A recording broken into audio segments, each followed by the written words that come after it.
Hi there, it's Chris with Willow Ridge Garden Center. Many of you have seen the beautiful pots that we have here, but you may wonder, how do I plant that? What do I do to get my containers to look good all summer long? Here at Willow Ridge, we like to start with a good potting soil. We love the Fafford brand potting soil. As you can see, it's a mixture of peat moss, vermiculite, perlite. It drains pretty well, but it also will hold enough moisture for those plants during the day. If you're doing a much larger container, we like to mix a little of the soil conditioner in the soil. This is the fine ground pine bark that you may have already used when you plant in the ground. We mix a bit of this with our potting soil in a big container. This way we ensure extra drainage so that it won't get kind of glommy during the year. Now we have our soil mix. This is some that we've already done, and you can see it's a little bit of both products. When you fill your container, you want to add Osmocote fertilizer. This is a slow release 3-month feed. It's little pellets. You might think they look like fish eggs. You may have seen it in some of the containers you've purchased before. This will feed the plant for 3 months. We like to mix it in thoroughly throughout the potting medium. So there's no special formula, but I make sure I have enough at the root line, and then I'll sprinkle some on the top when we're done. So I've already filled my container, not all the way up, but enough that I can place my plants in and see what I want to do with this container. I've chosen a few things that go together in a part shade planter. How do I get this out of the pot, you say? Maybe there were a few roots sticking in the bottom and you're scared. Oh, how do I get him out? Just gently squeeze both sides like that and gently slide him out. He's got a good root system. I might think that if it's in that shape of the pot, I would want to loosen it a bit. I'm not tearing these roots off. I'm gently teasing them out a bit so they will continue to grow out into the soil. And then I'm placing him in my pot. Now I've picked some other things. This is a impatient here, again a part shade pot.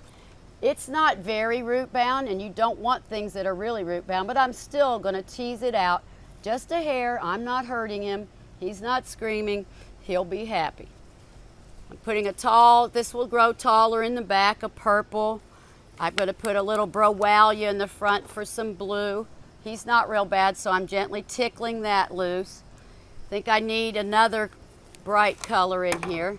So again, I'm setting him on the pile of this potting soil, but I know what my soil level will be. Now we might want a little more foliage in this. My videographer loves this in the background, so Dave, this one's for you. People discount foliage. I think you should always have at least 3 foliage plants that will last all year long or all summer long. Even if the flowers quit, you've got a nice pot. So we're going to use a simple thing like a little spider plant in here. Nice foliage cascades over. You may use some ivy. Again, nice contrast foliage cascading over. So we're beginning to build a pot with a lot of color for all season long. All that's left now is to gently fill in around these root balls. You see how much soil we have to go. And again, I'm going to sprinkle my Osmocote throughout this area. I'm going to gently push it down so that when I water it in, it's at the exact level of the plants I already have in. So here we go, filling in. And you can sprinkle as you go between, around.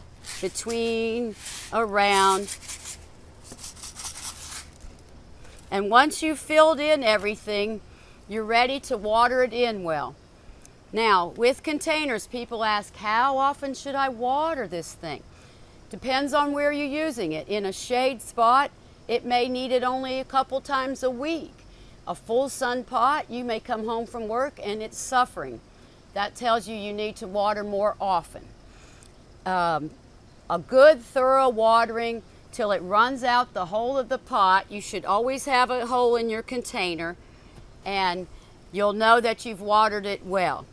If you're in doubt, stick your little finger in the dirt. You may not like dirt as much as we do, but you'll have to stick your finger in, feel the moisture content.